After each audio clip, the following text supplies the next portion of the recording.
네, 저는 여호와의 증인 신자입니다. 사실 개신교에서는 여호와의 증인을 그렇게 뭐 좋은 시각으로 보지는 않는다는 걸 왜 당신들만 이렇게 유별나냐라는. 전쟁 준비라든지 전쟁 연습이라든지 이런 거에 일체 관여하지 않겠다는 게 말이 안 되니까 일단 병역 거부 자체는 이미 법을 위반한 거긴데 이게 어떻게 양심적이 될 수 있냐라고 생각을 했는데, 총을 들 수 없다는 사람들에게 굳이 총을 들려서 민주사회의 다양성을 훼손하면서 강제할 필요가 있느냐. 군대를 갔다 온 남자 사이에서 나도 고생을 했는데 쟤네들 또 고생을 해야 되는 거 아니냐라. 종국에는 군대가 사라져야 된다고 생각을 해요, 저는. 사법시험 합격 후 양심 병역 거부로 감옥에 수감되었다가 작년에 출소하였습니다. 현재는 병역 거부로 유죄를 받고 1년 6개월의 실형을 선고받은 후에 항소심을 준비 중입니다. 지난 99년부터 2001년까지 육군에서 병으로 군 생활을 2년 2개월 동안 했고요. 국군 출신의 군필자들을 대변해서 이 자리에 왔습니다.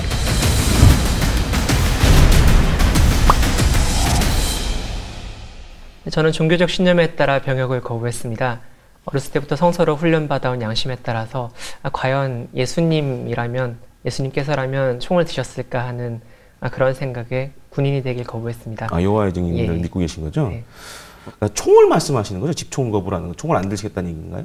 아니면 무기 전반을 다 안 만지시겠다는 그런 뜻인가요? 사실 엄밀하게 말하면 저의 신념은 집총 거부보단 병역 거부에 가깝습니다. 뭐 총을 들지 않더라도 비군사적인 일을 군대에서 하지 않겠다는 신념을 가지고 있죠. 소년기, 유년기에는 그런 생각이 없으시다가 이제 대학교에 가셔서 그런 생각 갖게 되셨다는 거죠. 그 정치적 신념에 의해서 병역 거부를 한다라는 것은 글쎄요, 저도 좀 받아들이기 힘들고 거부감을 갖는 분도 있을 것 같아요. 어렸을 때 제가 좋아했던 두 사람이 아이러니하게도 박정희와 체게바라였는데 지금 생각해보면 둘 다 그냥 총을 든 군인, 권력자였던 거기에 꽂혔던 것 같아요, 제가. 근데 이제 대학을 들어와서 광주항쟁이나 한국군이 참전했던 여러 전쟁들 이런 것들을 보면서 군대라는 것이 그 목적 자체가 어쨌든 전쟁이고 전쟁의 핵심은 결국엔 살상이고 파괴인데 그것을 내가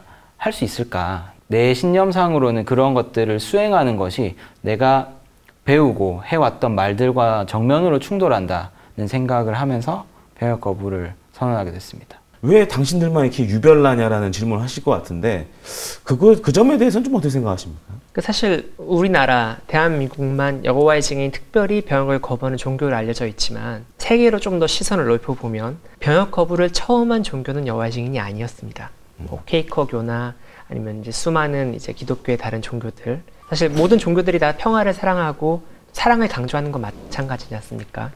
하지만 다른 종교에서 어렸을 때부터 받는 교육이 이제 남자라면 당연히 군대를 가야지 라는 그런 생각이 앞서다 보니까 사실 병역 거부라는 하나의 선택지가 있다는 것을 잘 모르고 지나가는 게 아니었나 라는 생각이 듭니다. 일제시대 때 독립군이라든지 6.25 전쟁 때 국군들이라든지 이런 수많은 사람들의 희생을 통해서 지금 우리나라가 이만까지 오게 됐는데 본인들의 신념만을 위해 그런 의무를 이행하지 않고 지난다는 비판적인 시각에 대해서 어떻게 대처하고 말씀하고 싶으신지가 좀 궁금하거든요. 양심에 따라서 군복무를 이행하는 수많은 청년들, 그리고 또 수많은 조상들, 선조들의 의력과 그리고 그 피땀에 대해서 감사를 드리고 있습니다. 저희도 그런 수고나 희생, 국가를 위한 여러 가지 노력들을 기피하겠다는 게 아닙니다. 충분히 군복무와 형평성을 마치고 국민들이 납득할 수 있는 일이 있다면 그것에 따라서 국가에 기여하고, 다만 저희가 요구하는 것은 어떤 나라든 어떤 국가든 어떤 정부든 저희가 할 수 있는 일을 시켜달라는 것이죠. 그거를 통해서 저희도 국방의 임무를 다하고 싶습니다.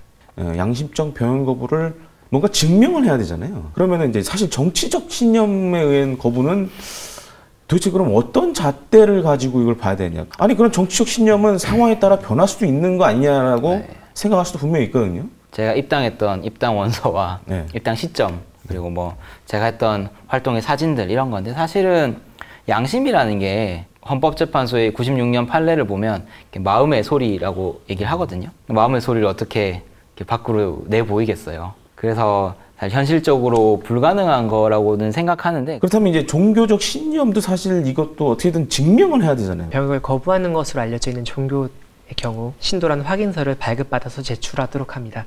그리고 그것만으로 끝나는 것이 아니라 자기가 가지고 있는 이런 종교적 신념과 얼마나 부합하게 생활하는지를 스스로 소명할 수 있도록 이력서와 진술서를 제출하게 합니다.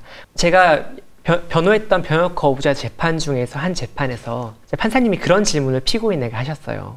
피고인이 종교적 양심에 따라 병역을 거부한다고 하는데 그럼 피고인은 한 번도 서든 어택이나 뭐 그런 류의 FPS 게임 FPS 게임류를 해본 적이 없습니까? 라고 물어보더라고요. 근데 사실 저희가 가진 종교적 신념으로는 그런 게임을 해서는 안 되거든요. 배틀그라운드 그런 게임 같은 경우는 저도 사실 감옥 안에서 버라이어티 프로그램을 통해서 그런 게임을 하는 모습을 봤는데 거의 뭐 군대 가서 전쟁하는 거랑 비슷한 게임을 하더라고요. 근데 저희가 가진 종교적 신념으로는 그거를 도저히 할 수가 없거든요. 그래서 과연 여호와의 증인이라고 해서 병역을 거부했는데 그 사람이 그런 게임을 최근에 즐겼다는 기록이 나온다면 과연 그건 진정한 종교적 신념이겠냐 하는 의문을 사실 저는 좀 가지고 있습니다. 종교적 병역 거부자들한테는 그런 기준을 적용해도 충분히 심사가 가능할 거라고 생각합니다.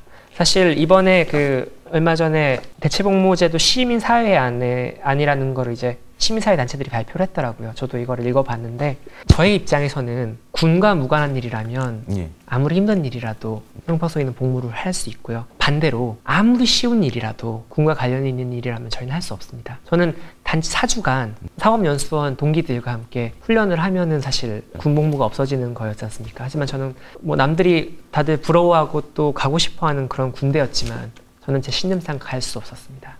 저도 군과 관련된 거면 할 수 없다고 스스로 생각을 하는데 이것을 처벌적인 성격을 띠게 해서는 안 된다. 왜냐하면 이 사람은 잘못해서 대체복무를 하는 게 아니라 자신이 가진 시민적 권리를 행사하기 위해서 대체복무를 주장하고 자신의 신념을 피력하는 것이기 때문에 너 혼나봐라 이러면서 막 2배 징벌적인 그런 대체복무가 돼서는 안 된다는 말씀이시죠. 그러니까 현재도 지금 대체복무 제도는 있긴 하잖아요. 그러니까 군대에서 병역을 이행하는 거 이외에 뭐 의무소방이라던가 또 사회복무요원들이라던가 이런 게 있는데 본인들이 생각하시는 대체복무의 방향성이라든가 어떤 기준점이 있다면 뭐가 있을지 좀 궁금하거든요. 비군사적인 영역에 사회 공공 서비스를 제공하는 일들이면 뭐 무엇이든 괜찮지 않을까.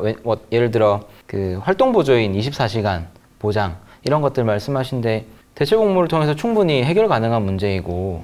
그러니까 군은 들어가면 안 된다는 거죠. 네네. 핵심. 굳이 대체복무를 하겠다고 왔는데 그렇죠. 다시 군인의 통제를 받을 수는 없는 거니까요. 그러니까 기간도 굉장히 중요한 것 같아요. 개개인이 생각하시기에 한 어느 정도 기간이 좀 이 대체복무에 적합하다고 생각하시는지. 얼마 전에 두 개 기관에서 여론조사를 했더라고요. 국민들을 상대로. 네, 저도 그건 봤습니다. 네, 대체복무 적정 기간이 어떻게 되냐 그러니까 군복무 기간과 동일하게 해야 된다는 사람들이 한 20%, 또 1.5배로 해야 된다는 사람이 한 35%가 되더라고요. 그래서 1.5배 정도면 과연 국민들이 생각하는 이 정도면은 병역 기피로 이용되는 일이 없겠다. 그 정도가 되지 않나 저는 그렇게 생각합니다. 군대에 있으면서 가장 힘든 시간이 근무를 갔다 오거나 훈련을 갔다 오고 생기는 이 저녁 때부터 취침 시간 전까지의 이 시간에서 가족들, 친구들 보지 못한 채로 그렇게 있는 시간이 긴 거잖아요. 형평성, 말씀하신 것처럼 형평성이라는 그 부분은 어떻게 채울지가 좀 걱정이 많이 돼요. 그럼 제가 좀 질문을. 하시죠. 네, 질문해 주시죠.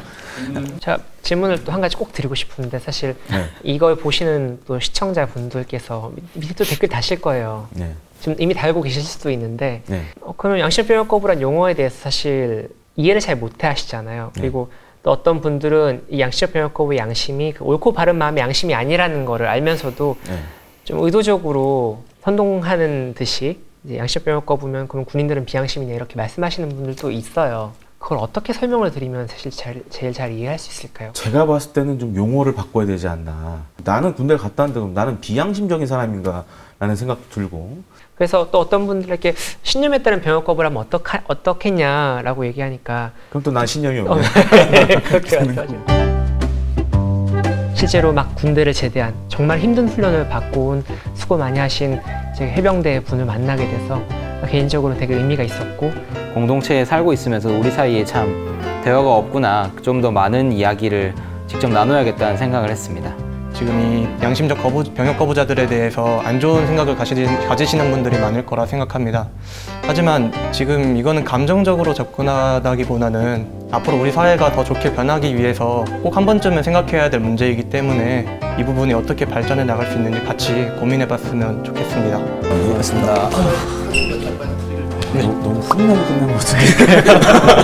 제가 생각했던, 전 엄청 걱정 많이 했거든요. 지금 네. 던져야 되나 막 이 생각. 엄청 기대했던 거는, 예상했던 거는 파이팅을 하는 것 같습니다.